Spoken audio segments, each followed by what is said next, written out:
kicking off to start tonight's football game.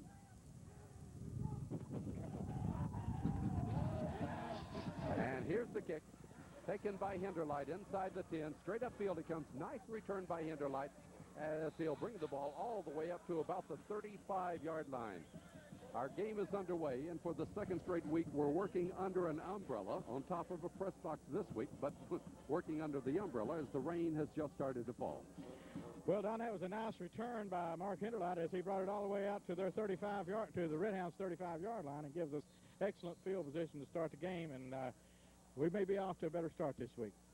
Corbin from their own 35-yard line to start this football game here tonight. The quarterback, number 15, Gilmore. Gilmore, our quarterback, will give, and Kenny Davis, or no, that's Jackson. Darren Jackson fails to gain. Well, we ran a little counter, Don, back into the center of the line, and we didn't get too many people knocked off the ball, and Wayne County was there grouped up in the middle and made an excellent defensive play. So Corbin actually lost about a yard on that first play back to the 34-yard line. Just a light rain starting to fall here tonight as we begin our football game from Wayne County High. So the Red Hounds are set to go. Second down, 11 for the first down. Gilmore on a counter. This is Grigsby. Nice running room. 40, 45, near a Corbin first down. Excellent. A counter back to the left side of the line, and we opened up a hole there. And Mervo Grigsby, carrying the football very well, picks himself up about 8 or 9 yards. Mervo's a big back, Don, and he's got a lot of speed, a lot of quickness, and I think we ought to utilize him maybe a little more. Well, he got 10 yards to be exact on that one. It'll be third down and less than a yard to go with the ball just shy of the 45-yard line. A big third down play for Corbin here. They want to maintain possession of the football. The call. Oh, a bobble, but keeping the ball is Darren Jackson for about 3 yards. And a big first down to begin the game. I think we would be very remiss if we did not mention the fact that Corey Reeves is not playing this evening. I don't believe he's even dressed out, and of course that's a big loss for the Red Hounds. I think he's their best football player, and we're going to miss him, I'm sure. Corbin gets their first down of this football game to the 47-yard line on this drive that started back at the 35. Very conservative formation thus far. As the counter again to Grigsby. Nice running room. There he goes across midfield. Down to the 40, down to the 39. And once again, Mervo Grigsby makes a big gain for Corbin. And from that gain, he was able to come off the blocks of Ted Engel over on the left-hand side of the line. Opened up a big hole. Mervo wasn't touched until he was 8-9 yards deep. And when he did, he lowered that shoulder and boom for an extra yardage. That's what we really need right there desperately. So the second first down on this drive as Mervo Grigsby now will be the split back to the right side of the field.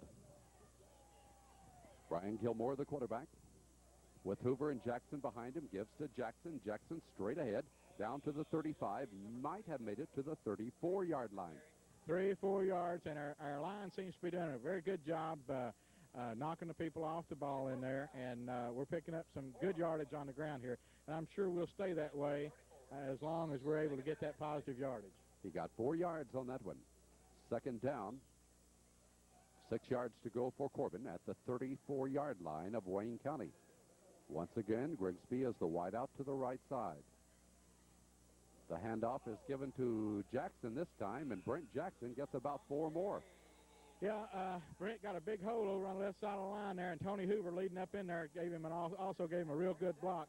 Once again, the ball was bobbled in the backfield. We're going to have to get a better handle on the ball there, Don, or we're going to run into some problems. Brent Jackson, number 5, was the ball carrier that time. That will leave Corbin with third down, less than 2 yards to go, as he got about 4 more. So here we go. The Red Hounds are set at the 29-yard line. A third down play. The handoff to Darren Jackson, digging for that yardage. It's tough and it's short, but he might have gotten it. He very well could have. Had he gone to the inside, Tony Hoover had knocked his man to the outside. Had he gone to the inside, he'd have been able to pick up the first down easily. But as it is, it's going to require a measurement, and I think it's very close. The Red Hounds started back at their own 35-yard line. They have moved the ball downfield now to the 28-yard line of Wayne County. Keep in mind, this is a district game. It was not raining when the toss of the coin was made, but now it is raining here at Wayne County. And pardon me, Bill, I'm going to have to put up an umbrella. Just as long as that wind don't take us off here. Well, that's right. We're standing on a flat top of a press box here with no guardrails whatsoever, but our situation is that, pardon me,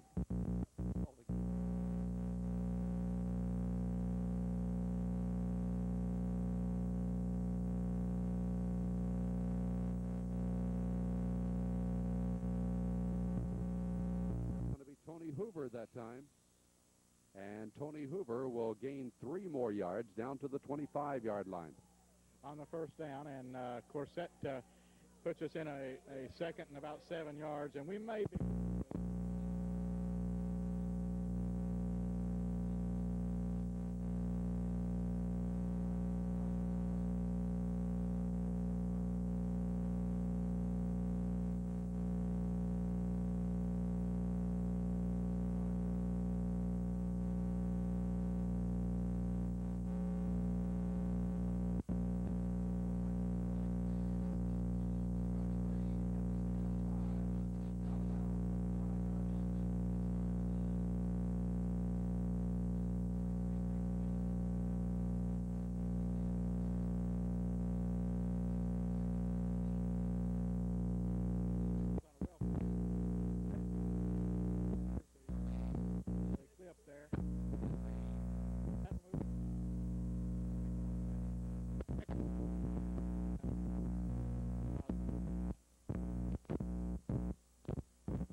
I'm sure we'll have a first down, Harry.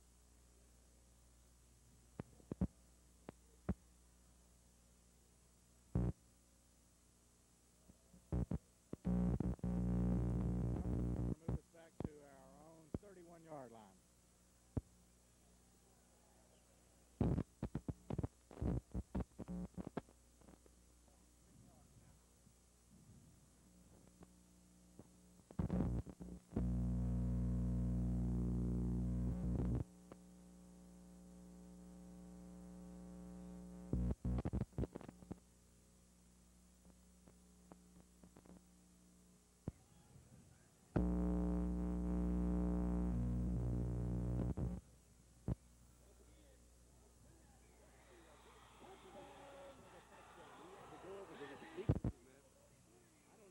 Sound or not, I've been trying to work on it, and if we get sound on that one, that's Grigsby for the touchdown. Beautiful. Leaps over the defender to make the catch. And if, I believe Mervo Grigsby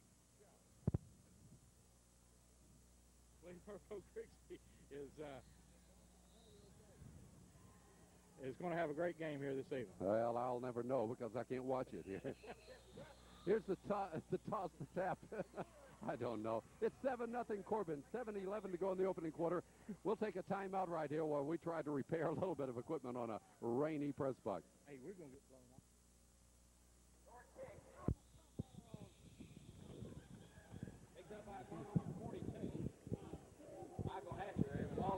Okay, we're ready to go here as the Cardinals will get the football at the 29-yard line. Bill, if you'll hold the microphone, I'll hold the umbrella. How's that? Suits me.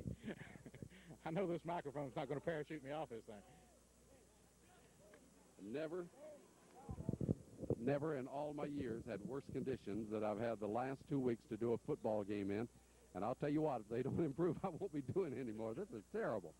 At the 29-yard line, Wayne County's set to go. And what a tackle. What a tackle indeed, Don. That was Brent Kennedy coming up from his corner position and really putting a lick on the ball carrier there. Great tackle by Brent Kennedy. It seemed like he came up and supported the run defense all the way that time, did an excellent job. And the carry was James Sloan, number 20, 165-pound senior. Sloan gets about 4 yards to the 34-yard line. Wayne County 2nd down and 6 for the first down. Corbin leading 7-0, although nothing is showing on the scoreboard at this point. Sloan again on the carry, gets a couple of more. Very aggressive tackling for Corbin.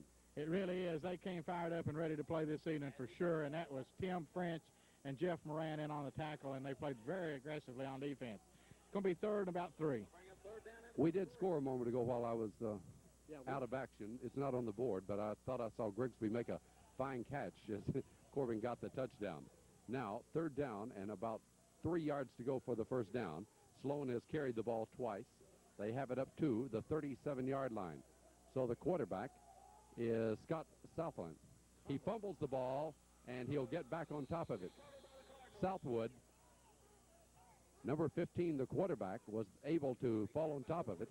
And so Wayne County will be faced with a punting situation. We might add, you're talking about that wind, and of course trying to hold the umbrella and not parachute off this press box here.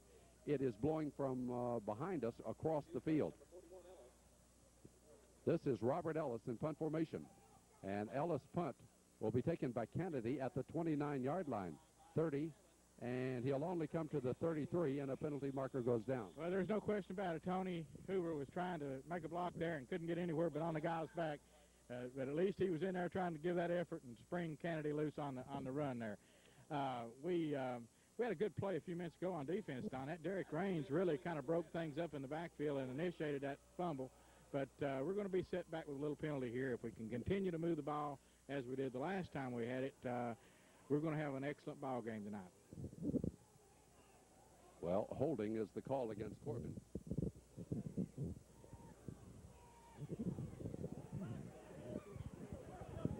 And that will move the ball back even further. At the 23-yard line, Corbin will start their second offensive series. In the call signals is number 10, Hinderlight will keep it on this one and get a couple of yards. Yeah, Mark Hinderlight in for his first play at quarterback, and of course his first play is always to just take it and go around the end there, and he made a pretty good effort and picked up some good positive yardage. I think we may see quite a bit of Mark tonight at quarterback from what I understand, and he's a senior, and I'm sure he'll give us some good leadership. Got about 3 yards on that one. So the Red Hounds 2nd and 7, just shy of their own 27-yard line. Hinderlight remains at quarterback on this second offensive series for Corbin tonight. He'll deal it this time. This is Mervo Grigsby. An off-tackle play for Mervo. Gets it across the 30 to about the 32-yard line. Yeah, and Mervo is, like I say, a big back, and he runs hard, and he gets really good yardage almost every time. I think that I'd make a workhorse out of Mervo and try to pick up that big yardage that he gets every game. Mervo got it just shy of the first down. It'll be 3rd and a yard to go as he picks up about 5 yards on that play. Hinderlight remains at quarterback now with a wing to the right side, and a penalty marker goes down. The head linesman dropped it. Let's see what the call will be. I have no idea. I didn't really see any movement on either side, but evidently he's picked up something. Maybe someone lined up in the neutral zone. We've got motion. Illegal procedure against Corbin will cost them 5 yards. So far, the Red Hounds have had the brunt of the penalty. Oh, yes, and we can't complain too awfully much because when we were at home, we got some calls that went our way also, and that's part of playing high school football.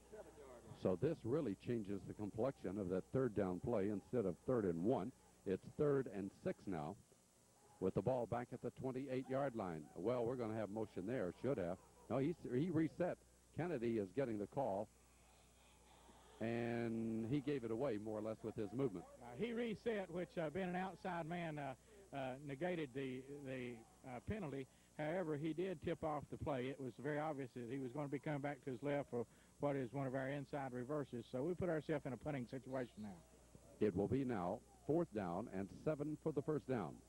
As you watch the playback of Corbin Red Hound football, again under terrible conditions on a rainy Friday night.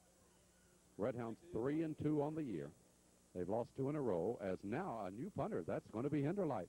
Hinderlight kicks it. It's going to be received at the 43-yard line and returned to midfield and down to the Corbin 49-yard line.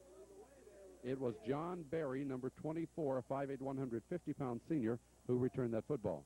and Tim French in on the tackle. You know, Don, I'm not a bit surprised to see Mark Interlap back in a punting situation. He is a skillful football player. He has a lot of ability and a lot of talent in different areas, and very well he could be what we've been looking for in the punting game. In the exchange, Wayne County comes up with much more favorable field position as Scott Southwood, a sophomore quarterback, lines him up. And he'll pitch back to Barry this time, sweeping wide at the 45, just shy of that, taking down a nice tackle. Brent Kennedy is really playing an exceptional game at the corner on the left-hand side of the Red Hound defense. They had the entire student body pulled out and headed right, and a lot of blocking out there.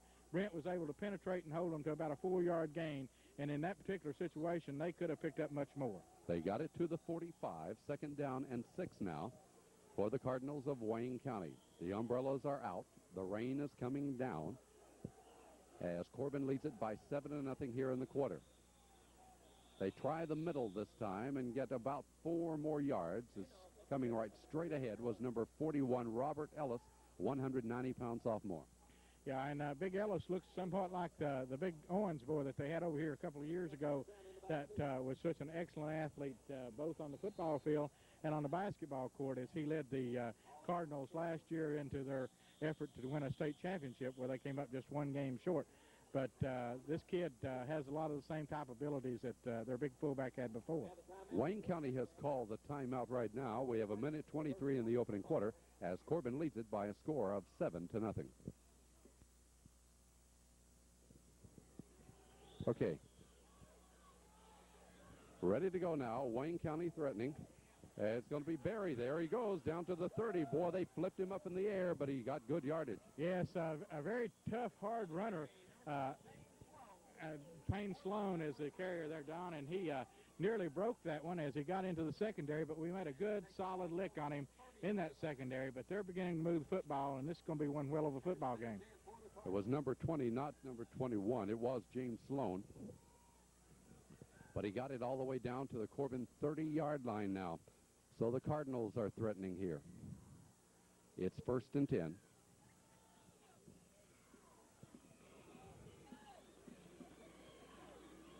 Southwood gives it up the middle, and it is a fumble recovered by Corbin. Yes, and looks like Tim French, I'm not sure.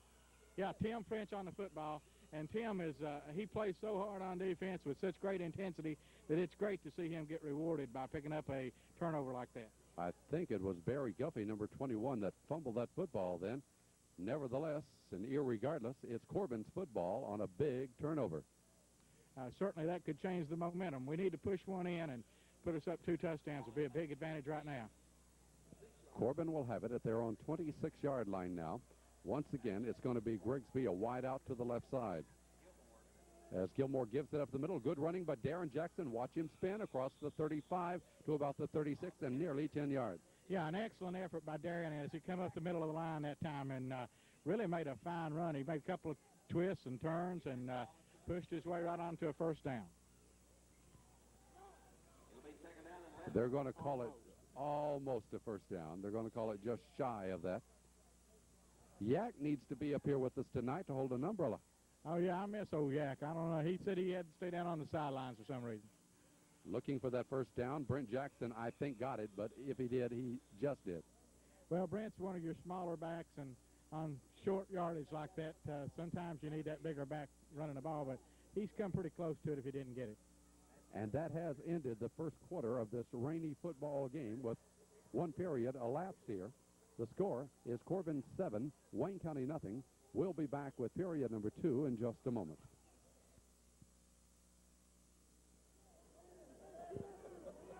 Well, we've been able to maneuver a little bit here and get ourselves in a little better position as far as microphone cords and umbrellas are concerned, and we're ready to start that 2nd period of the game with Corbin leading by 7-0, a big district game.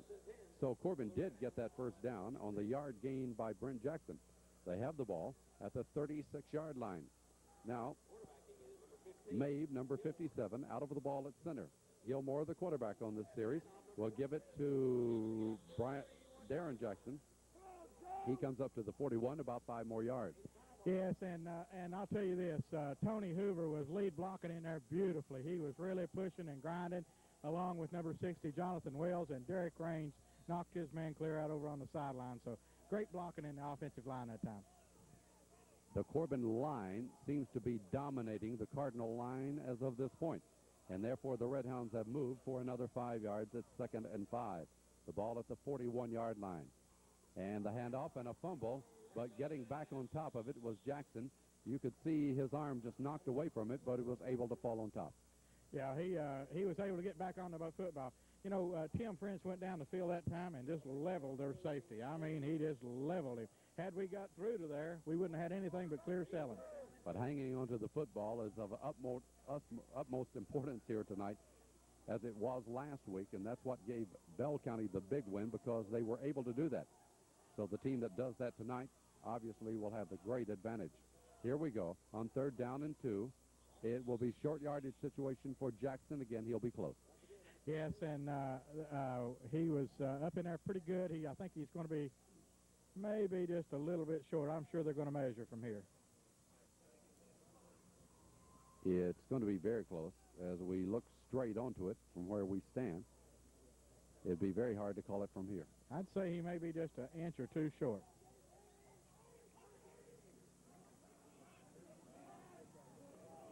Well, Ronnie Bowling out at Lowe's Building Supply wanted me to remind all of you to come out and guess how many paint cans are in the cab of that truck there, and you could win 50 gallons of gasoline. Ooh, we're a little short.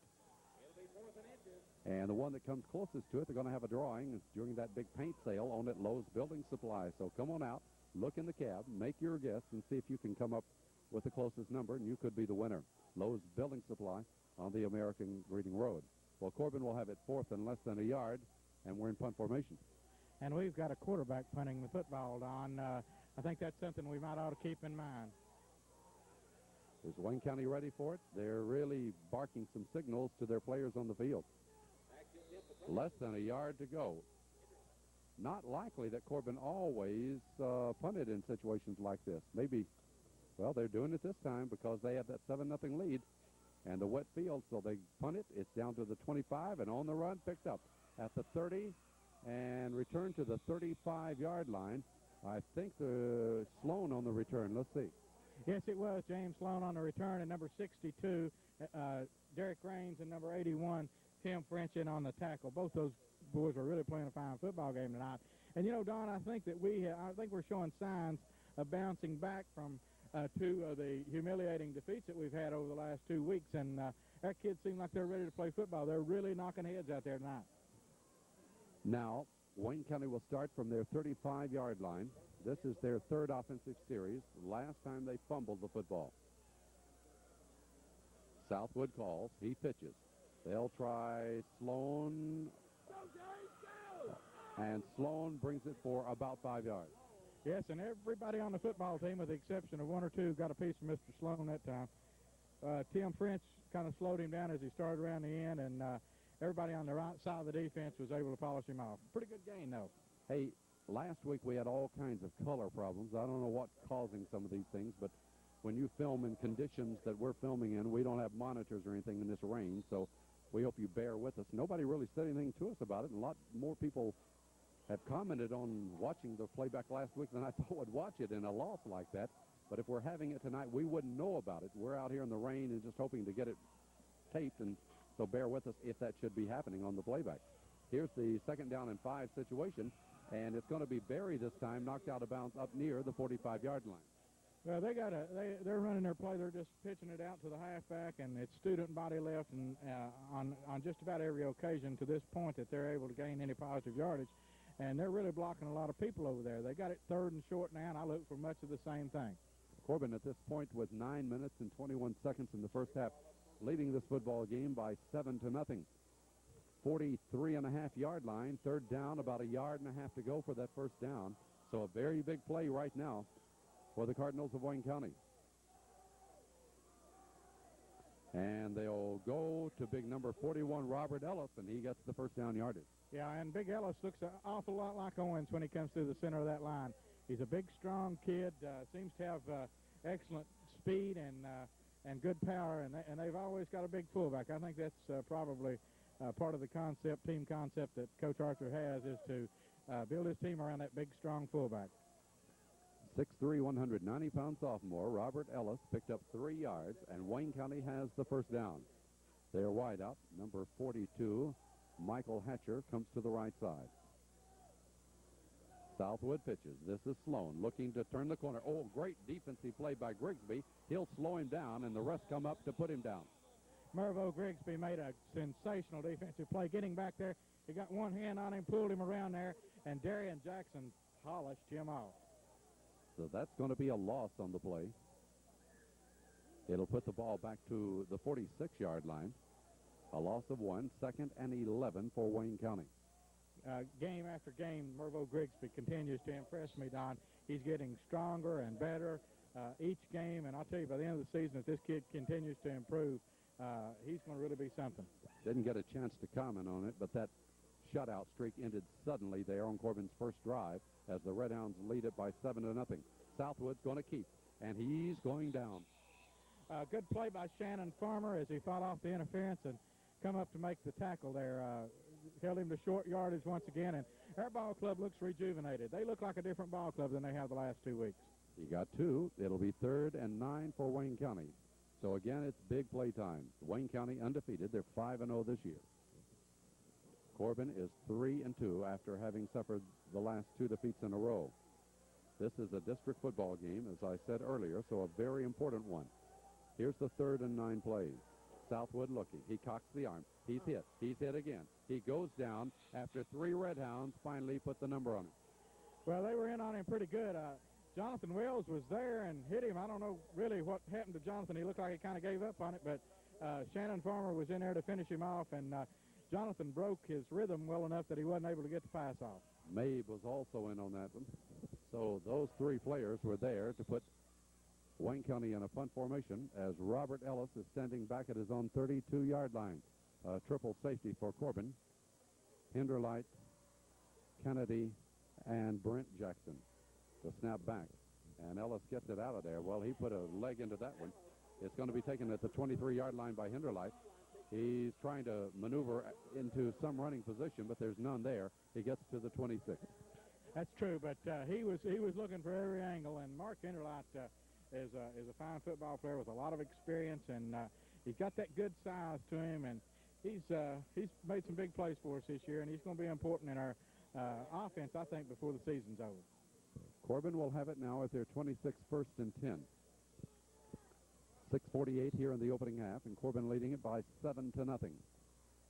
Crowd held down, obviously, because of the wet weather conditions. This probably would have been a standing room only crowd here had the weather been favorable tonight.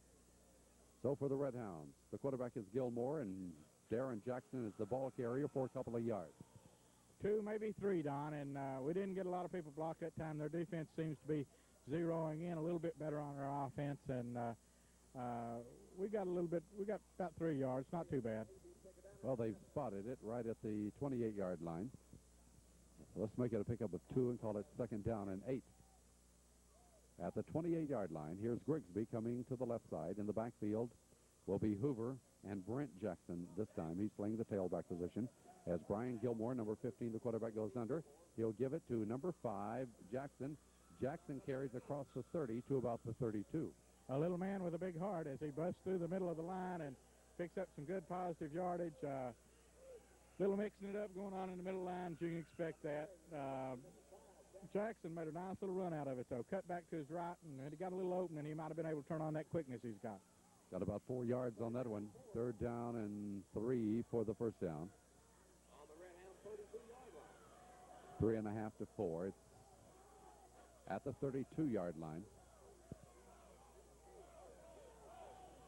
Now the wideouts to the left side of the field as Darren Jackson will be spinning for yardage, and the flag goes down, and perhaps we're going to get a penalty on us this time.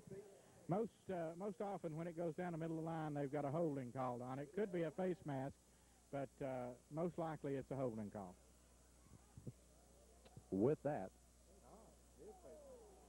a face mask is the early indication we would get a first down out of it. Yeah, usually the call is holding in the center of that line, but occasionally the lineman's grabbing for whatever he can get a hold of, and in some instances it turns out to be a face mask. One of those rare occasions when you just keep calling Jackson at that tailback position, because Brent Jackson replaces Darren Jackson at that position tonight. 22 and number 5 are exchanging as Brent is back into the lineup. 5:10 to go in the first half, and Corbin leading by 7-0. So a big gainer on that one, on the face mask penalty, has put the ball down to the 46-yard line of Wayne County. And the Red Hounds have it 1st and 10 right there. Now it's a counter to Grigsby. And Grigsby will run it across the 45 to about the 43. The first 2 times that play worked for big yardage, but it still gets very positive yardage here. I think the difference in it at that time, Mervo come through, he looked like he was looking for somewhere to go rather than just busting it up in there and going full speed. He kind of looked like he was looking for a cut to make, but there wasn't really that much there, and sometimes you just got to lower your head and get the most out of it. Got 3 to the 43-yard line. On the second down play, it's the option now, but Gilmore will lose yardage.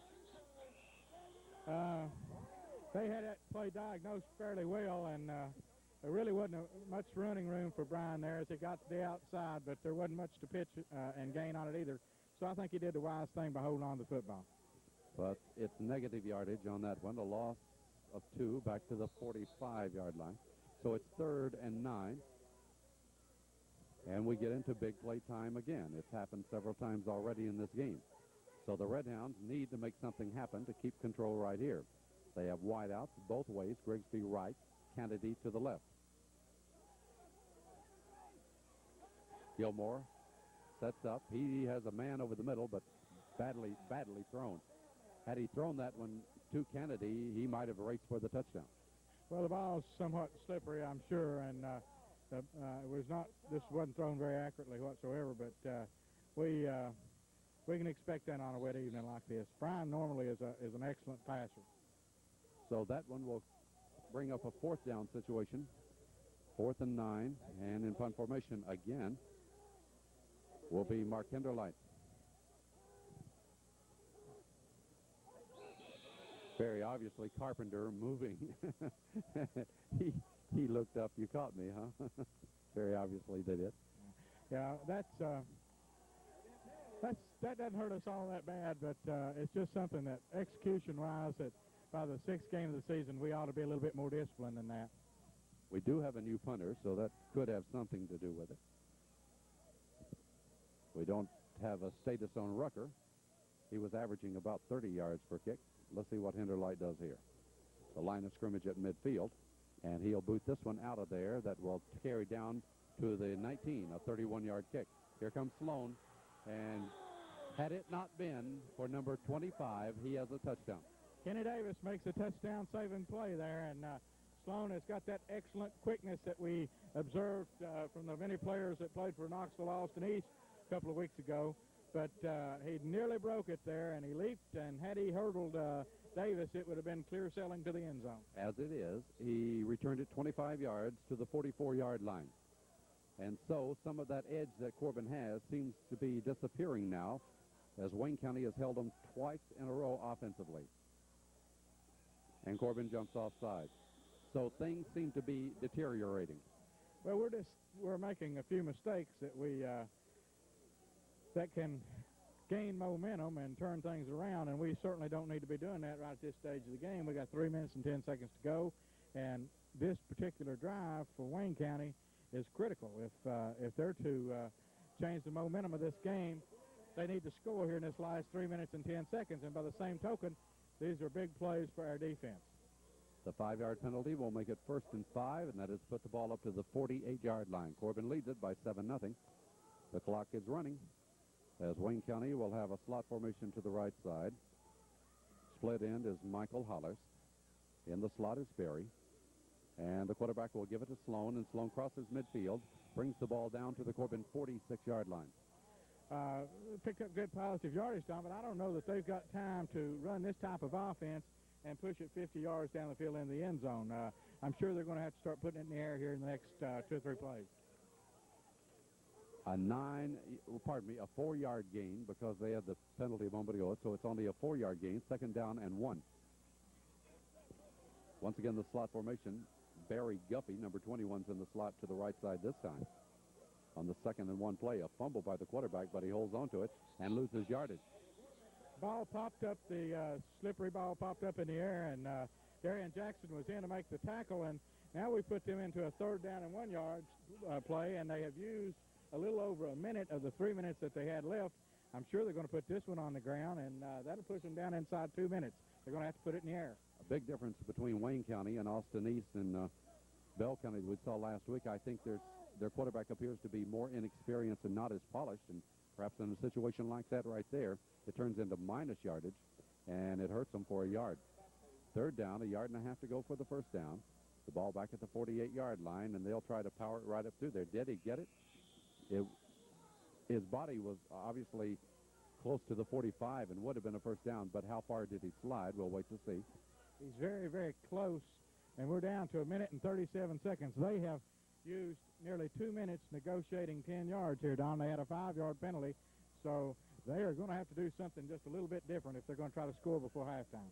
Well, when they had it 2nd and 1, a lot of teams with a little more polish in the backfield might have gone for that long pass play and hoping to strike quickly and then tried to pick up the 3rd down play on the short yardage.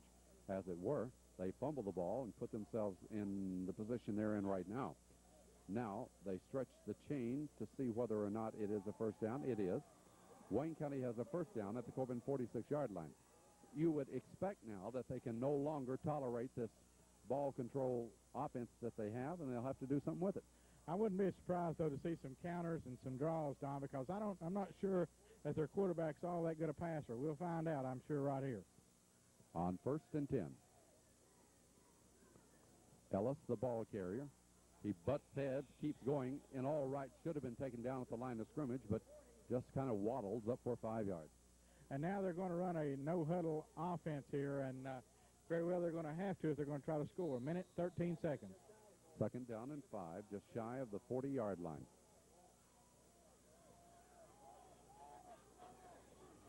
Sloan, and he takes it for about 4 more yards. See disgust on some of the Wayne County fans now, knowing that they have to move a little quicker than this, and Corbin will call timeout, and that stops the clock. I don't understand this. They got 3rd down and 1 yard to go. They're going to have to keep it on the ground, and certainly we'd like to keep the clock running. There's 53 seconds to go in a half. They have shown no evidence that they're very confident in their passing game, but we've called a timeout here, so I guess they can take advantage of it. Next week, Corbin will be at home to Russell County. That's another district game. And it's almost to the point now, knowing that Wayne County is in the hunt and Somerset got to win this game and the one against Somerset if you're going to have a chance at winning it this year. Certainly the two foes that are the most important right now in our district are Wayne County and Somerset, and it's critical that we win at least one in order to make the playoffs, and we'd certainly like to be in a position to win both of them. Pepsi-Cola bringing you tonight's contest, the choice of every Corbin generation, Pepsi. Well, Wayne County has it 3rd and 1 yard to go. Double wideouts to the right side. And Barry and Hollers. Southwood, the quarterback. On the 3rd down play, it's on the option. He'll pitch back, and here goes Sloan. Sloan will be hit. A flag goes down. He gets a yard, which would be enough for the 1st down, but let's see what the penalty's all about. I believe I detected holding, Don. I'm not sure that that's what it was, but it looked like it was holding. And, their offense just doesn't seem to be designed to try to go to a 2-minute offense. They've negotiated 20 yards in 2 minutes and a half. So I don't know. They call clipping is what it was. Well, it's quite obvious. They're giving us a sign that we do not have that passing attack. And so to utilize the clock as they should, they're going to have to get away from the type offense that they've been running. They've not been able to do it. This penalty now will set them back for 15 yards all the way inside Cardinal territory to the 46-yard line, and only 46 seconds in the 1st half. With the speed that they've got from Sloan and a couple of their other backs, I'm really surprised that they don't throw to them. I don't know how good that their quarterback throws the football, but certainly they've got the speed and the quickness to get people loose. Yes, 3rd and 16 here, and surely we'll see a pass play. Slot formation to the right side. And there he's back to run with it, because he has no intention of throwing. Yeah, he does. That's a late throw and a completion. How about that? It's far from a first down, however. Oh, yeah, that's a fine defensive play by Mark Hinterlight as he come over and really put the headgear on the receiver that time. But they're 4th down and long. They're on their own 41-yard line. They're down to 28 seconds. I can't. If I were them, I'd be punting the football. But, of course, you never know what they'll do.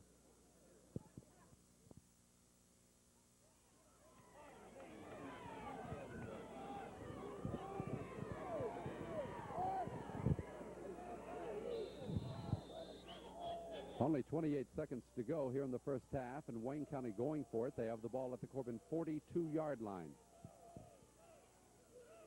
Southwood back to throw.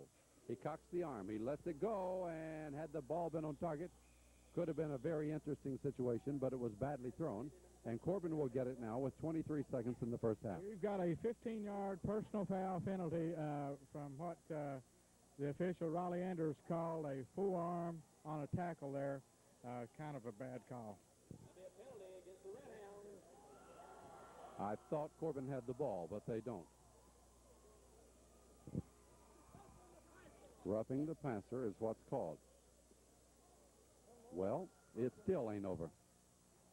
Now that 15-yard penalty will put the ball down to the 26-yard line. So now Wayne County has new life. Yes, they do, Don, and they've got 23 seconds to work with, and, you know, anything's subject to happen in 23 seconds in a football game.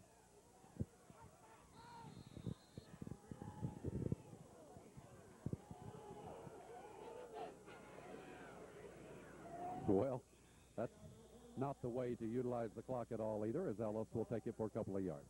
Unbelievable. I can't really conceive that type of offense. They have knocked around and knocked off about 3 minutes here, and they've only their best gain has seemed to be the roughing the passer call that they called on the Red Hounds. Now, Wayne County has the ball at the Corbin 24-yard line. 16 seconds to go in the first half. Double wides to the right side. And the pitch is a bad one, and Wayne County will be looking for it, but Corbin got it. So the clock will stop with 8 seconds to go in the first half, and Corbin will get the ball, but just long enough to kill the clock, I would assume. Yeah, but that's a big play, and a recovery was made by Jonathan Wales, and turns the football over to the Hounds, and I'm sure they'll kill off his last 8 seconds. So the ball will be back at the 32-yard line where Corbin will get it, and of course with that 7-0 lead, we would assume that Corbin will try to kill it right here.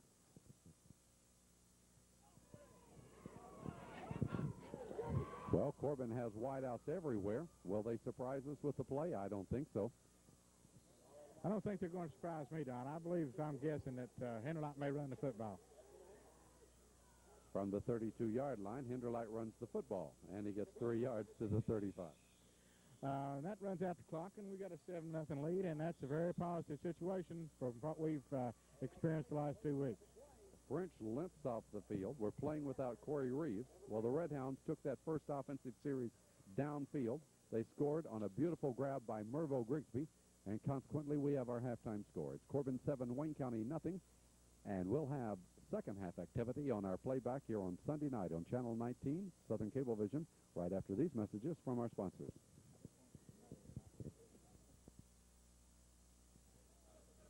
Our second half about ready to get underway here tonight from Wayne County High. This is Don Eastep with Bill Crook and Dale Johnson for Televid Sports as we present our 11th season of Corbin Red Hound football here on Southern Cablevision. We're so happy that we get the excellent response that we do on the playbacks of these games, and thank you so very much for viewing. Well, the Red Hounds will be kicking off to start our second half tonight. They lead it by a score of 7-0.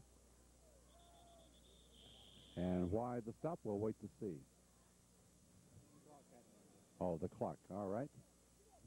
They're resetting it. And the 12-minute quarter is just about ready to get underway. Mulberry will be kicking off from the 40-yard line. And they have Berry and Sloan, the deep men for the Cardinals of Wayne County. Here we go. It's a short one. Taken at the 30 and returned by Michael Hatcher, number 42, to about the 37. So pretty decent field position for Wayne County.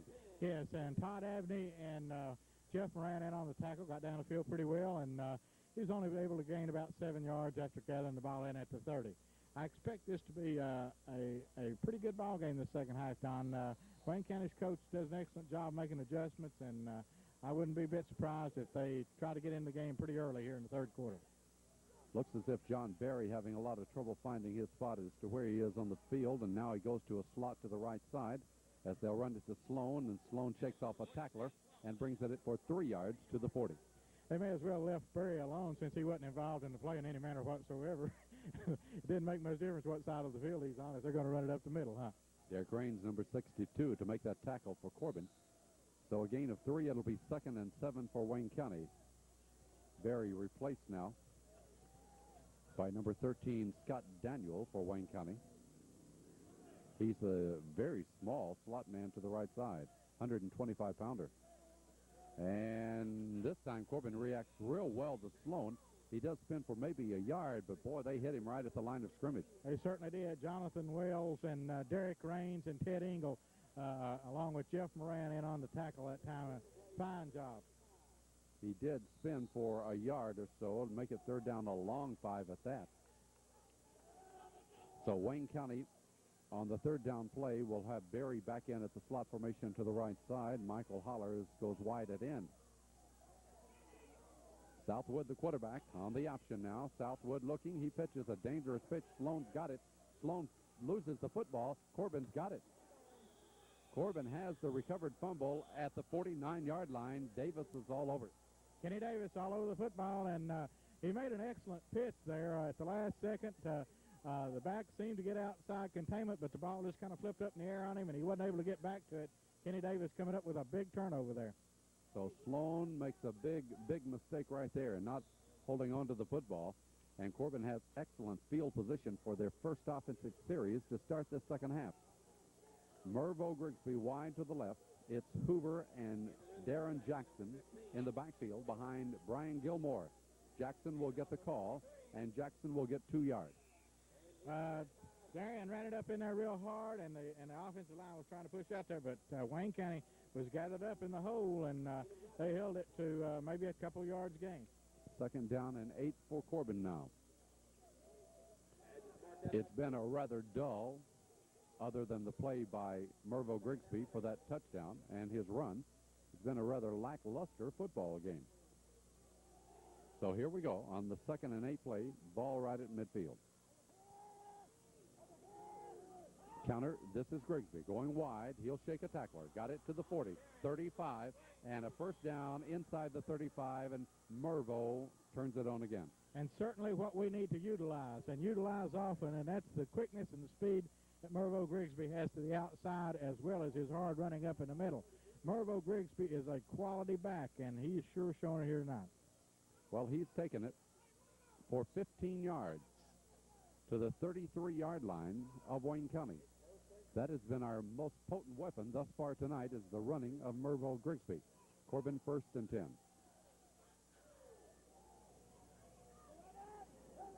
And the pitch to Kennedy. Brent Kennedy with that speed. Here he goes. 25, 20, 15, 10.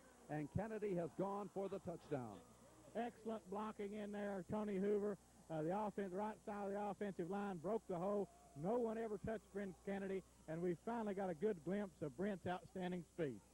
No substitute for speed. And, of course, the excellent blocking paved the way for him to get through there. But Kennedy is the kid that can turn it on. And he turns it on here for a 33-yard touchdown run. Well, I had to have that, Don. I said we'd get a touchdown in the third quarter. Corbin leads by 13-0. Of course, you said it also last week, so I discredit everything you say. 9:18 to go in the third period, and Corbin will have to call timeout here as they get set for the extra point try. So we have a timeout with 9:18 to go in the third period. The score, Corbin 13, Wayne County nothing.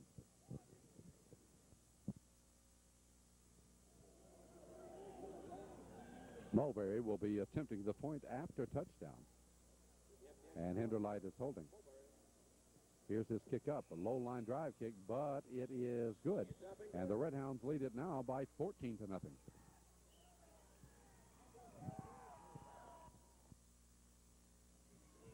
Corbin will be kicking off Mulberry now as they lead it by a score of 14-0. And this one hard to handle, being fumbled there by Guffey, and he'll get on top of it at the 29-yard line. So a slippery football here tonight puts the Cardinals of Wayne County in pretty decent field position, just shy of their 30 for their second offensive series of the second half. And certainly Wayne County needs to make an offensive thrust at this point if they intend on being in a football game. If they turn the ball back over to the Red Hounds with a 2-touchdown deficit, it puts them in a very bad position. Wayne County has had the worst of the fumble situation tonight. Here they go with Sloan. Wow, that's manly right there. Strong, aggressive tackle. Strong, aggressive play by the Red Hounds. And that's Jonathan Wells that meets the ball carrier head on and really is fired up, makes a great defensive play. So he's able to take Sloan down and throw him back, but of course he got back to the line of scrimmage. So it'll be 2nd down and 10 from the 29-yard line.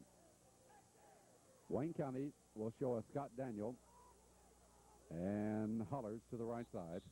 Whistles are sounding before the play. They tried to Ellis, and I don't know if they're going to count that play or not. Defense encroachment, so it's going to be against Corbin anyhow. Yeah, that'll pick them up 5 yards.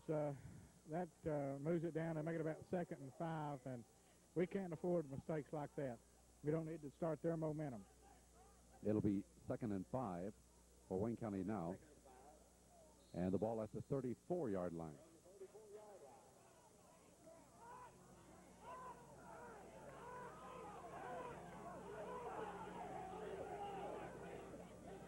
Almost jumped again. Sloan gets nothing. Good defense. Strong defense in the center of the line. Darian Jackson, Jeff Moran, and big Derek Raines, Jonathan Wells, all over them out in the center of the line. And certainly Wayne County is going to have to go to something outside, I believe, if they're going to gain positive yardage. They do give him a yard. It'll be 3rd down and 4 now. We're in the 3rd period. Corbin leading by 14-0.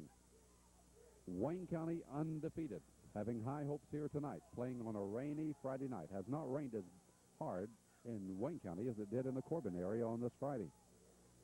Now here's Sloan trying to get a wall in front of him.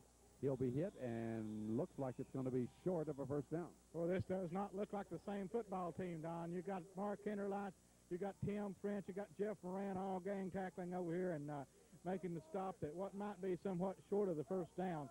But I tell you, our defense is playing with great intensity this evening. Much better than it's played the last 2 weeks.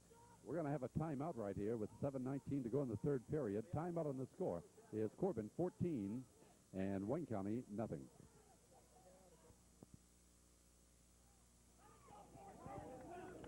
You see just about how much they need to get for a 1st down. 4th down. Will Wayne County go for it now? This is a situation that could keep a drive alive or maybe put them out of the ball game. I don't think they'll go for it, Don, and they're not going to. They would be turning the football over here in their own territory, and they can't afford to do that with a 2-touchdown deficit. They're going to have to try to kick the ball and hold the Red Hounds again and get the football back. And right now the Red Hounds are playing an excellent football game. It's going to be tough for them. Robert Ellis is in punt formation. Triple safety deep for Corbin. The deep men are Kennedy and Hinderlight. And on upfield is Brent Jackson. So Ellis will be standing back at his 27-yard line with the line of scrimmage at the 39.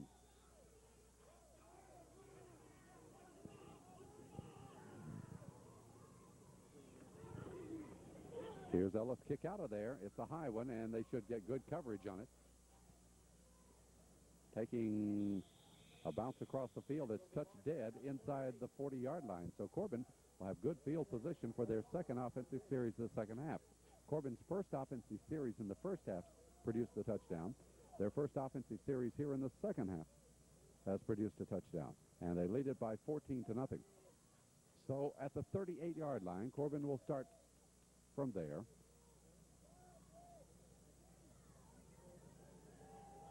You can put down the umbrella now. That's right.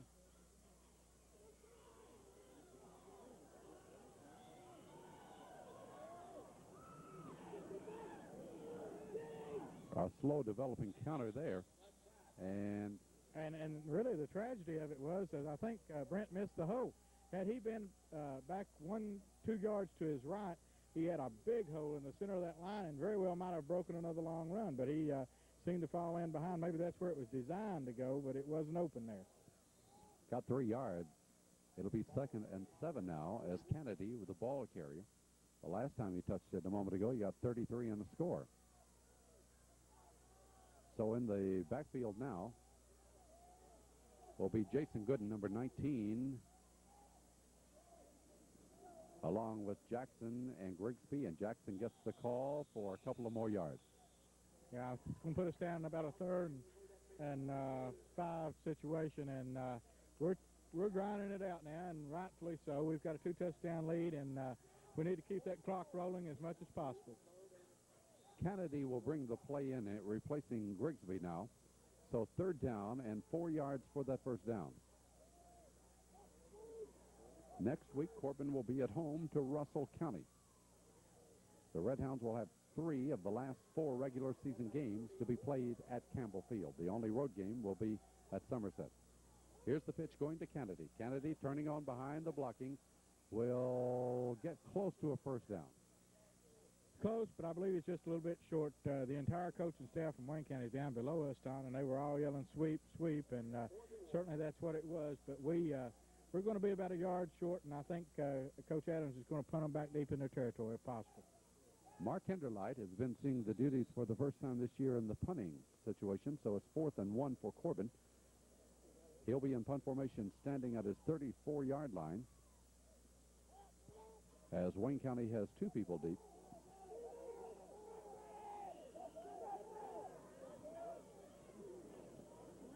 Henderlight gets it out. This is a nice one. Has some height on it and really goes deep. Will it go out of bounds or go into the end zone? It's taken at the 1-yard line. And good defense downfield up into him at the 10. If you want to talk about good, you might call it great, and that's that punt. That was a beautiful, long spiral, and it was all the way down to about the 3 or 4 yard line. They were very fortunate to be able to pick it up at that time. It was over the fielder's head, and they made some good coverage on it. We've got them pinned up deep, and certainly it appears that Mark Henderlight's going to be our punter from this point on. Well, that was in the neighborhood of 50 yards, which is by far the longest of the year, and that has pinned Wayne County back at their own 11-yard line.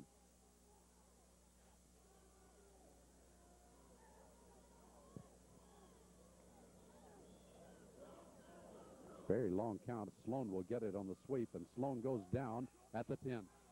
He does, and that was Shannon Farmer that made the initial contact over there, followed up by a few other Red Hounds, but Shannon made a good penetration into the offensive backfield, and they stopped him very short, if any, gain.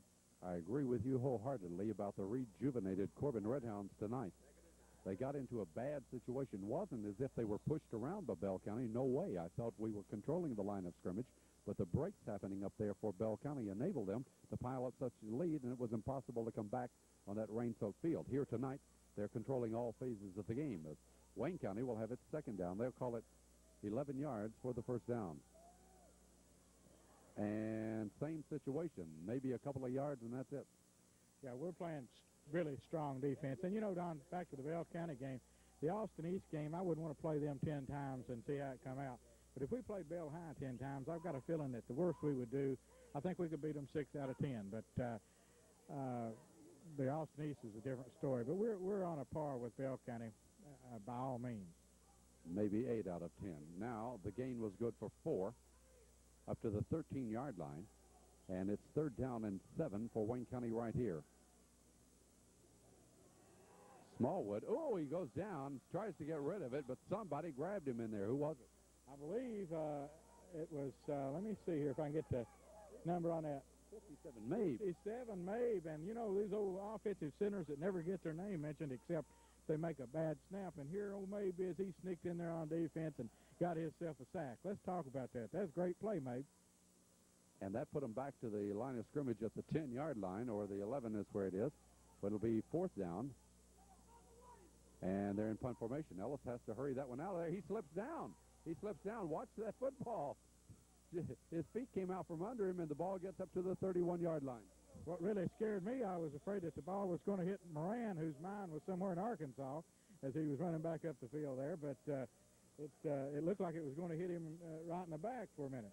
And we have a timeout with 2 minutes and 8 seconds to go in the third period. Timeout for the score. Corbin 14, Wayne County nothing.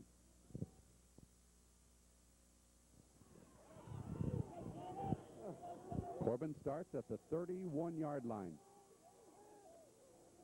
Grigsby, big hole, 25-20. Grigsby fumbles the ball, and Wayne County will get it right back. Mervo, that's the third time I recall this year that he's turned in a real good run, but lost the football deep downfield. Yeah, but I'll tell you, I think what causes that is when you put out that tremendous effort, when you're really giving it all that you've got, and you happen to get the ball knocked loose, and looks like we're going to get a penalty here against the Hounds for maybe unsportsmanlike conduct, and that doesn't do anything to help the situation. So the situation turns around dramatically as Corbin is presented with a serving up at the 31-yard line and an opportunity to make something out of it. All of a sudden, the fumble and now a penalty, and it's just reversed, and Wayne County's out of a hole up to their 29-yard line. Well, that gives them a big lift, and, of course, the fumble gave them a lift, and then, of course, the penalty just added extra emphasis to that.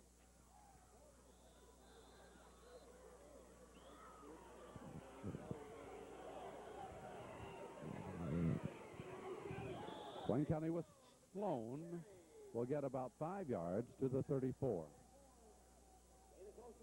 All right, and we seem to lost a little bit of spirit right here, and we don't need to do that right now. We've got a minute and 24 seconds left in the third quarter, and the entire fourth quarter, Wayne County can come back. 2nd and 5. They are really rejuvenated after that recovered fumble, and Ellis will get a couple of yards. Big guy, just about every time he gets it, is hit at the line of scrimmage, but somehow will fall forward for 2. He's a big, strong back. He's a lot like Jimmy John Owens that played here 2 years ago and last year. And he's a fine athlete. He's only a sophomore. I expect we'll hear a great deal more about Mr. Ellis. Third down, 2.5 to go for the first down. The ball at the 36-yard line.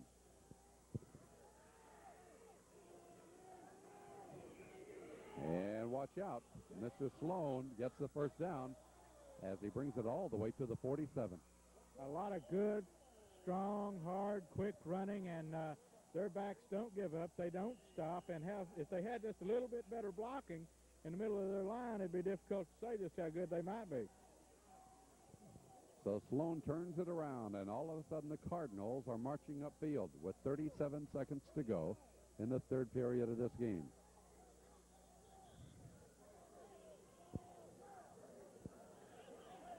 Probably the person that's done more running than anybody here tonight is that number 22, that young lady that's running the football in for Wayne County. I've been keeping track of it, Don. She's up to 322 yards in rushing for the evening and hadn't been touched.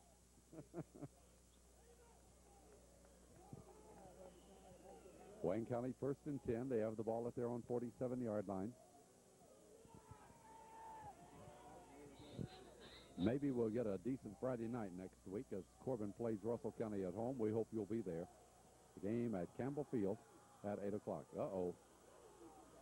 Looked like encroachment, but no call. And only short yardage, a couple of yards for Wayne County to the 49. See who the ball carrier was. It was Sloan again. Yeah, he was a ball carrier, and, of course, Jonathan Wells was in on the tackle. Jonathan's having an excellent game on defense. Jonathan's got that real quickness that enables him to get in their backfield on defense and does a heck of a job. More than likely, I would think our picture's being torn apart with these heads that these guys got on tonight. We have no way of knowing as Wayne County continues to take advantage of Corbin's miscue a moment ago, and they put it down to the Corbin 43-yard line on the run by Ellis.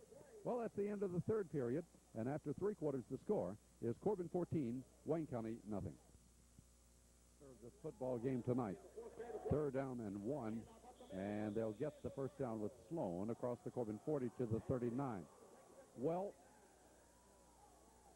thank goodness that Corbin has a touchdown pad over 2-touchdown lead over this team because the way Wayne County is going right now, they're moving the football most aggressively of the whole night. Here goes Sloan. Sloan at the 35, Sloan at the 30 to the 29, about 10 more yards. Sloan's quickness is beginning to take toll on the Red Hounds. Their defense is perhaps tiring just a little bit as we're entering this fourth quarter. Brent Kennedy came up from the corner to make a touchdown save right there, and we're going to have to do something to keep him from getting outside containment. Well, Coach Adams wants to talk about it here because that continues to happen, and they're going to have to talk about it leading by 14-0.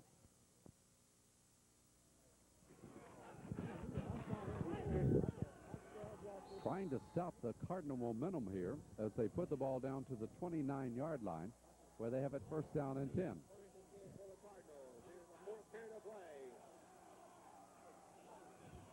Ellis, the ball carrier. Here he goes across the 25 and about 4 more yards. So it's very positive yardage where we were hitting them prior. See what happens when the momentum turns? And they're running a no-huddle offense right here. They realize they're down to 11 minutes to go in the game. They need 2 touchdowns, and they've called 2 plays while they were in the huddle. Excellent move for the coach. Second down and 6. Here's Sloan. Sloan breaking free. Sloan takes it across the 15 to about the 12. Penalty marker is down, however. We got a hole, I think, in the middle of the line, Don, unless, once again, it was a face mask. I think it was a hole this time, and accounted for the big hole that they had in the center of our line.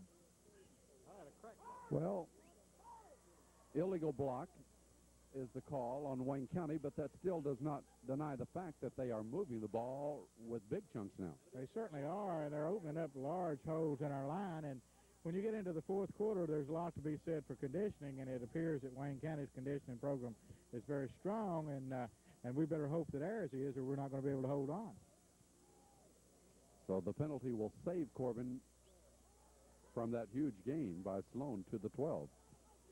Instead, the ball is coming all the way back to the 35-yard line.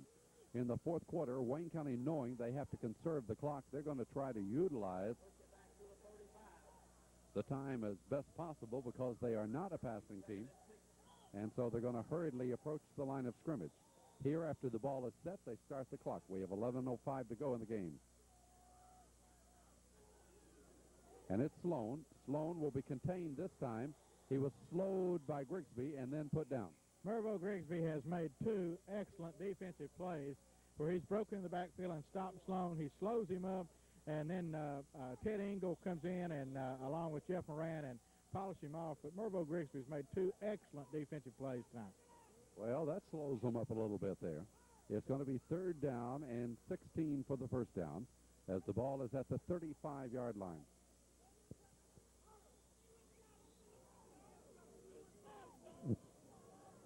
The rehuddle by Wayne County obviously is not to their liking. From what I can tell, Don, I believe they got Mervo Grigsby mirroring Sloan, and he's taking him kind of man-on-man every play. But not that one. Oh. Not that one. The pass was intercepted. Yes, it didn't hit the ground, and Kennedy got it. Picked it off. A beautiful catch, beautiful interception by Brent Kennedy as he was able to pick that off right off the top of the grass. Grigsby was all over Hollers, the intended receiver. And then the pass went right into the arms of Kennedy on the ground, and Corbin has forced the big turnover. So a big turnaround there, and Wayne County has made several turnovers tonight. And we're going to see, Don, if we can whip that offensive line, our offensive line can whip their defensive line right here, because we're going to keep the ball on the ground, and you can bet on that. Corbin leading by 14-0. We're approaching the 10-minute mark of this game. It'll be Jackson, shakes the tackle. Jackson still moving. Jackson covers the ball and brings it across the 35 for about 11 yards. A pretty good hole in the center of the line, and an excellent run by Darian Jackson. And moving the yardsticks is very critical right now.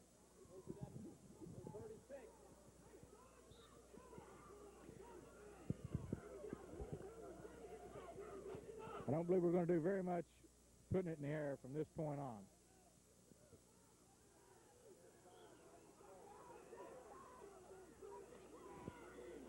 Gilmore with a handoff to Brent Jackson, and not a whole lot of running room there, as Wayne County seemed to be stacked up and prepared for our off-tackle run. So got about a yard.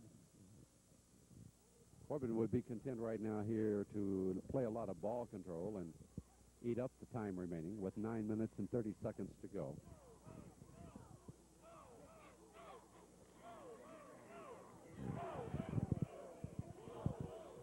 So it's second down and 9 for the first down. This is Darren Jackson picking his hole now, using his power in his leg to get another Corbin first down.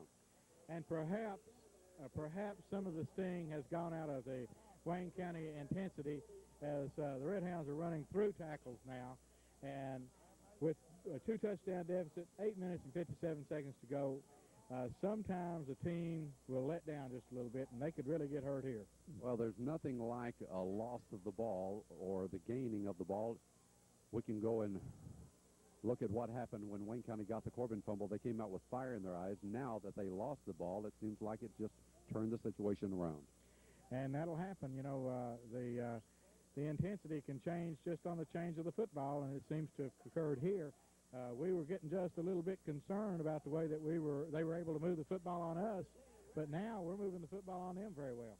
So it is a first down as Darren Jackson is carried up to the 46-yard line, where Corbin will have it first and 10 from there. So 8 minutes and 57 seconds to go. Corbin bouncing back now, looking for their 4th win of the year. This is Brent Jackson, and Brent will take it for about 3 yards to the 49-yard line. Yeah, and I think we might have had a missed block there, or we probably would have got a whole lot more yardage, Tom, but we got a little bit of yardage out of it. We got about what we'd like to have, where we can get 3 or 4 yards, but we got a holding call, and that's going to back us off. The penalty marker has been dropped, so that will deny that gain by Brent Jackson. Once again, the conditions we worked under for the last 2 weeks. Dale Johnson is working under a rain bonnet, a piece of plastic over our camera, and now and then that will throw that camera out of focus, and so you have to bear with him as that happens. And then, of course, we have no monitors to know whether or not we're trying to avoid the interference from some of these FM transmitters that occur at football games nowadays that are, for some odd reason, are on the same frequencies as video cameras. So our federal government really on the ball in their testing programs to let things like that happen, but it has, and nothing we can do about it. Here we go. Corbin back to the 39-yard line now. We'll have it first and 20. And it's going to be Darren Jackson. Big run. Nice run all the way back up to midfield. A slashing run by Darren Jackson, and he seems to have taken over as the workhorse here in the fourth quarter, latter part of the third quarter and early part of the fourth quarter, and he's picking up big chunks of yardage now. He picks up 10 yards on that play.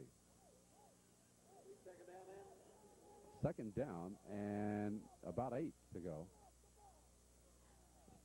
So he takes it to the 49-yard line. And the counter to Mervo Grigsby, holding on to that football with all of his might right there as he takes it down to the 45. Yeah, I think Mervo's aware of losing that football. He was really hanging on tight that time. The guy was grabbing and tugging, but Mervo outheld him. And I'll tell you what, if we can get this kind of effort from him the rest of the season, we're going to be kind of tough to beat.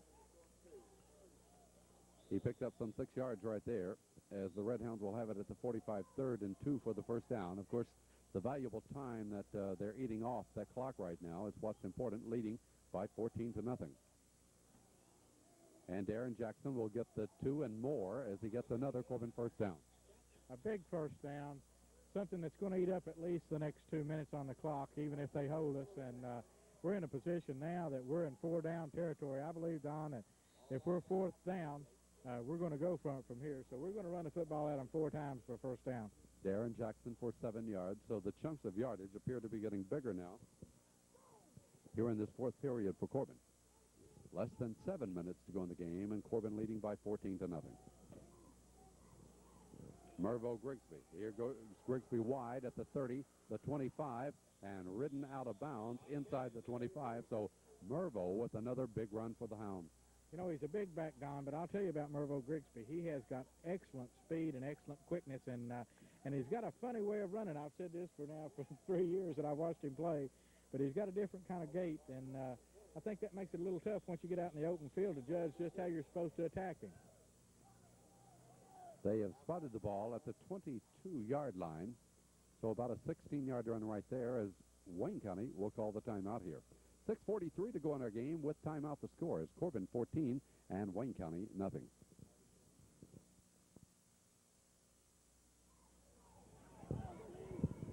It's first and 10, all close to the 20-yard line. Corbin at the 22-yard line now as they get set to go on 1st and 10. This is Darren Jackson spotting the hole and then cutting back, and the slippery footing might have cost him some yardage right there.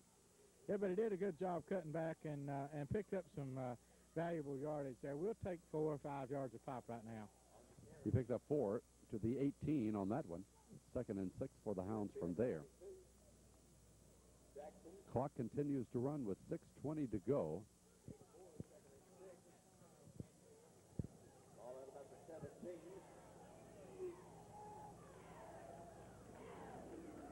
This is Brent Jackson. Whoa, he bounces off one, but not the others, and he's wrapped up near the line of scrimmage.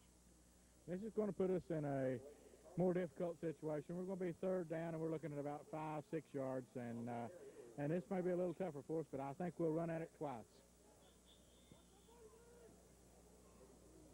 It'll be 3rd down and 5. He did get a yard. Down to the 17, 3rd down and 5 for the Red Hounds from there.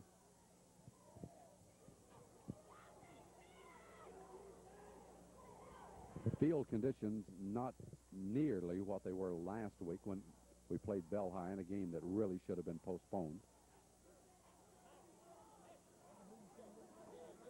Right now they need somebody in the the Wayne County lineup, and they're getting him. As running in there will be Michael Hatcher, number 42.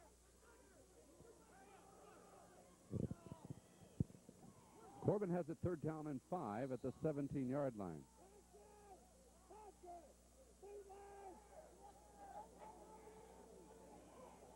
They're still holding a play here, trying to get a Wayne County player in.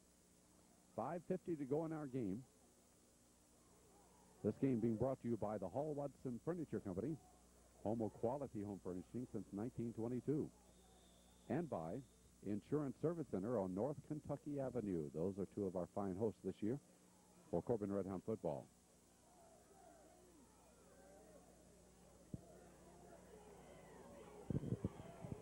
Here's the 3rd and 5 play. Darren Jackson again. Woo. And the yardage, I don't think is sufficient for the 1st down. But he moves it across the 15. And this will be a 4th down play, and certainly we're going to burst it into the middle of this line and see if we can't pick up the 1st down. I'm sure. We're going to call timeout and talk it over here first. Corbin will have it 4th down and a yard to go. The ball inside the 15-yard line of Wayne County. Let's see what they do here. It's the keeper by the quarterback, and Gilmore, oh boy, that was the play that Wayne County was not expecting, and Corbin gets big yardage. Certainly it was. They faked it into the middle of the line. Gilmore made a couple of nice fakes, pulled it out, and was able to get around the end. Fine run, a fine call on the play. Got about 6 yards on that one, and Corbin will have it 1st and goal to goal inside the 5-yard line. Let's call it from the 5, as that play was good for some, 7 yards. They needed a yard for the 1st down, got about 7. So here we go on 1st and goal.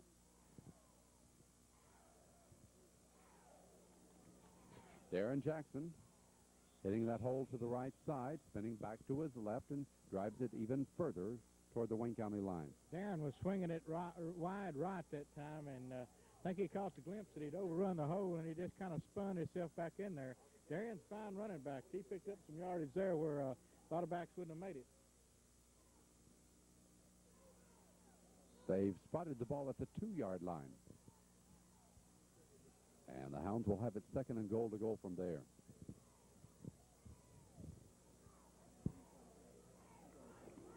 And it's Darren again. Should have the score. He fumbles the ball, and he recovers the ball and scores the touchdown.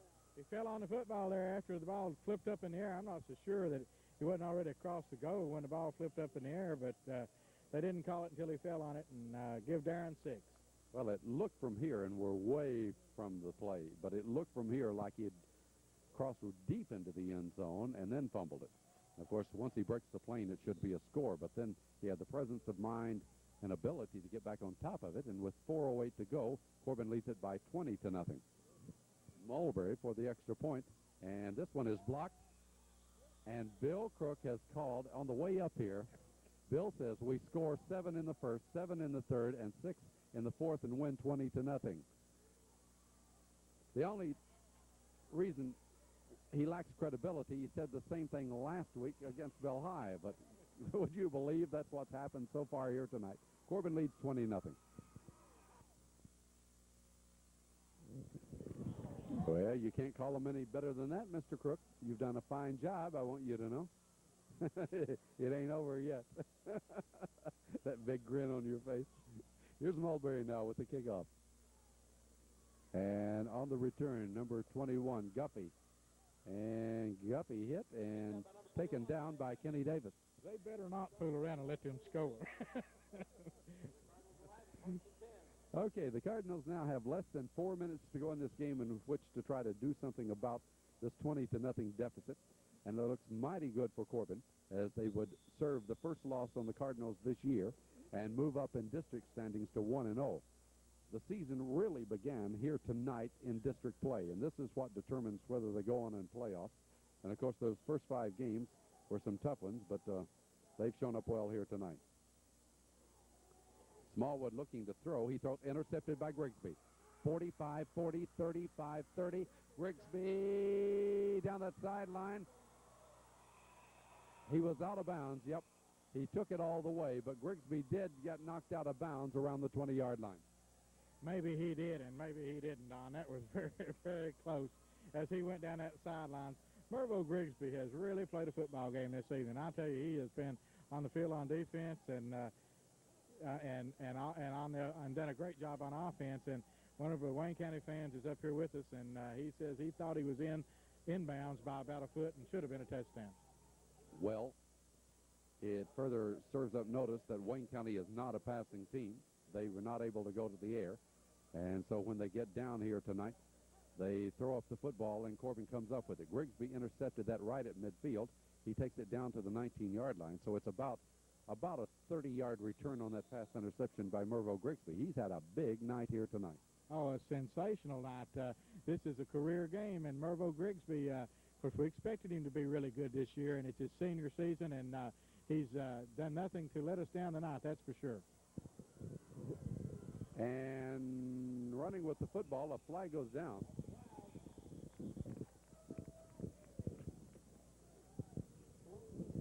Arliss Johnson, is that it?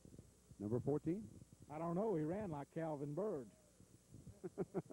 It's not fair. We can't stand up here in this press box and figure them out. They run in new players on it. But that's what we have listed on our sheet here. If that's him, that's the first carry this year for him. He looked very good, I thought. Yes, he ran beautifully, and certainly Arliss, if he runs like that all the time, I sure have missed seeing him play a lot. That's a fine run. But it's going to be denied because of a holding call.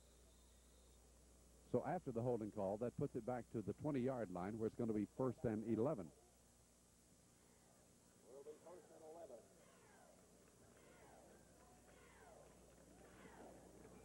Here he goes again. My goodness. He looks good.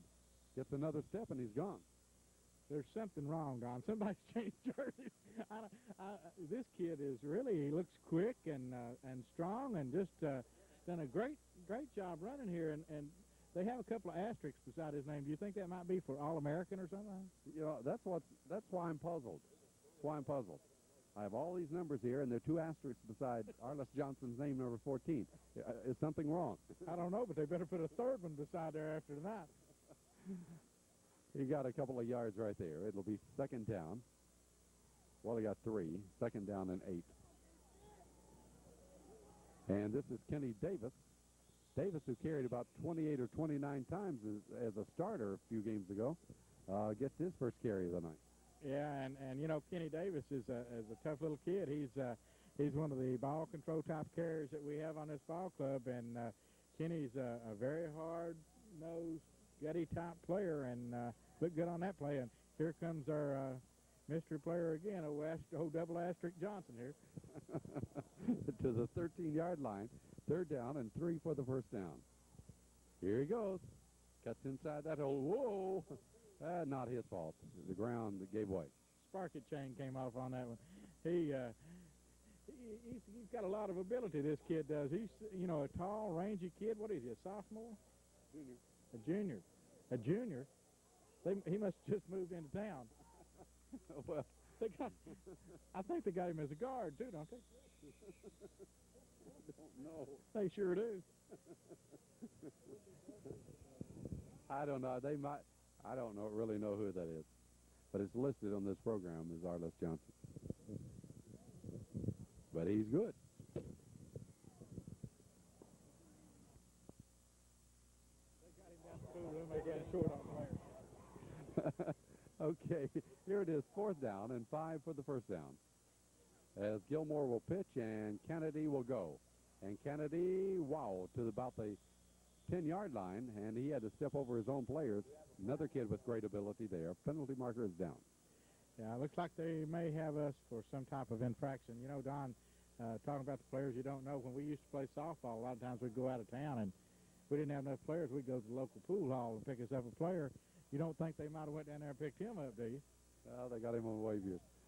Okay, only a minute and 3 seconds to go in this one. Corbin would not have the first down where it lies right now, which therein would make good on the prediction by Mr. Crook being 20-0 with the exact scores and the exact quarters, and makes you wonder, huh? Next week, Corbin and Russell County, as Russell County will come, the Lakers, I don't like the sound of that, they'll come to Corbin. Enough of this rain stuff on Friday night. Wayne County takes over. Wayne County was 5-0, and so a lot of air has gone out of their balloon here tonight with this one. I think they've got an oncoming football program here, though, Don, and they got an excellent coach, and a lot of their kids are young. They got a junior-oriented type football team, and I think you're going to hear a lot from Wayne County in the future. And they've already done a lot to upgrade this district. I think this district is as strong in AA football as perhaps any in the state, and Coach Archer's done a good job over here, and he's got a very representative football team this year. I think they probably caught us coming on a little bit of a grudge battle here after the 2 defeats that we had, and it's been kind of tough on them, but they got a good football team. Ellis fails the gain at the 10-yard line. It'll be second down and 10. Only 25 seconds to go in our game tonight. And so this could be the final play of our football game tonight. And Smallwood, the quarterback, will call, and he'll pitch. And here comes Sloan down that sideline, and Sloan may go. Davis saves the second touchdown of the night. Thank you, Kenny. With 3 seconds to go, if we can just hold on for one more play. You know, Sloan would have scored 2 touchdowns here had it not been for number 25, Kenny Davis. One on a return, and that one right there. Again, the last person there was Davis, and he stopped him. And, you know, I'll tell you what, that kid has really got a lot of speed and a lot of athletic ability. Fine football player, and looks like they got one more play left. Well, he takes it for 50 yards. Well, 51 yards. All the way to the Corbin 39-yard line with 3 seconds to go. This will be it for the Cardinals here. Corbin has won to make it 4-2 on the year, and Wayne County will go to 5-1. It looked like, of course, we couldn't tell how that pitch came about, but I thought it was throwing it forward beyond the line of scrimmage. But apparently everything was under control. It was way down to our left. Yeah. It was difficult to tell from where we were, but I think with the game pretty well decided that didn't make too much difference to the officials as long as they got it over with. So this will be it, barring a penalty. Wayne County at the Corbin 39-yard line. And a pass, and a pitch, and Sloan, getting free. Nope. Raines got him, and that's it. Good tackle by big Derek Raines, who comes across the field there. And a fine football game, and as it comes to an end, two good football teams, and it was just really turned out to be a great game. Down to the 25-yard line, 14 yards on that one, but the game is over as Corbin has won it by a score of 20-0. Well, they started it. Fine catch by Mervo Grigsby to get the scoring underway here tonight. Kennedy, a fine run for that second one. And then, of course, they tacked on the third one as Darren Jackson took it in here in this fourth period. Corbin wins by 20-0 as the teams exchange greetings down on the field below us. One thing I want to say, Don, I noticed one thing that Coach Adams always does after every ball game, and I think it's very commendable. He always goes over to the opposing team himself and talks to some of their players and congratulates them, and he's done that again this evening, and I think that's very commendable. Well, we hope you've enjoyed it. Our playback of Corbin Red Hound football will be back here on Southern Cablevision next Sunday night at 8 o'clock, Channel 19. This is Don Eastep on behalf of Bill Crook and Dale Johnson. Thank you for joining us tonight. Again, our final score was Corbin 20 and Wayne County nothing. And good night, everybody.